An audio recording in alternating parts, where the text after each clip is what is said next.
Welcome again, Microsoft Excel next session. Excel workbook.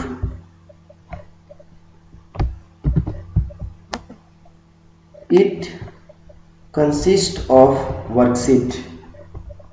Worksheet is made of the horizontal and vertical line,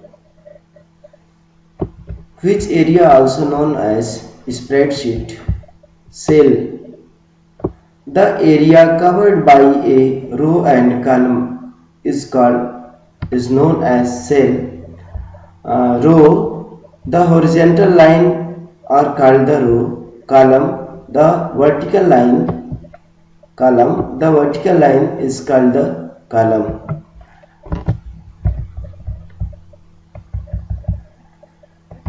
This is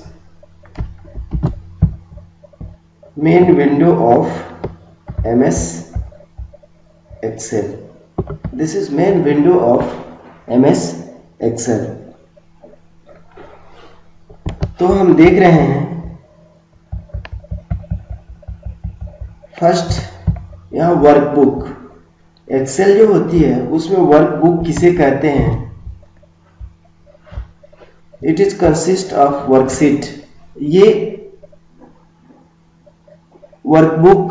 worksheet है एक तरह से। Worksheet जो होती है हमारी हॉरिजॉन्टल और वर्टिकल लाइन से मिलकर के बनी होती है, जिसे स्प्रेडशीट भी कहा जाता है।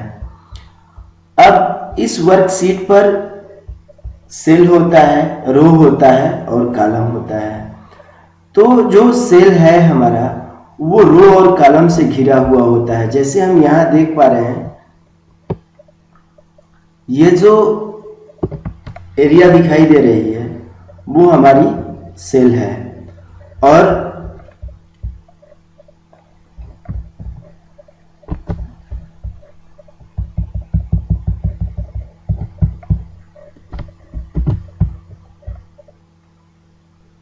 ये जो हम देख रहे हैं ये रो हैंडल है, और ये जो देख रहे हैं वो कॉलम हैंडल है। तो यहां हमने डिफिनेशन में डिस्कस किया था, the area covered by a row and column is known as cell. यानी कि ये जो रो और कॉलम से घिरा हुआ जैसे एक बॉक्स की तरह दिखाई दे रही है एरिया, ये क्या है? सेल है। और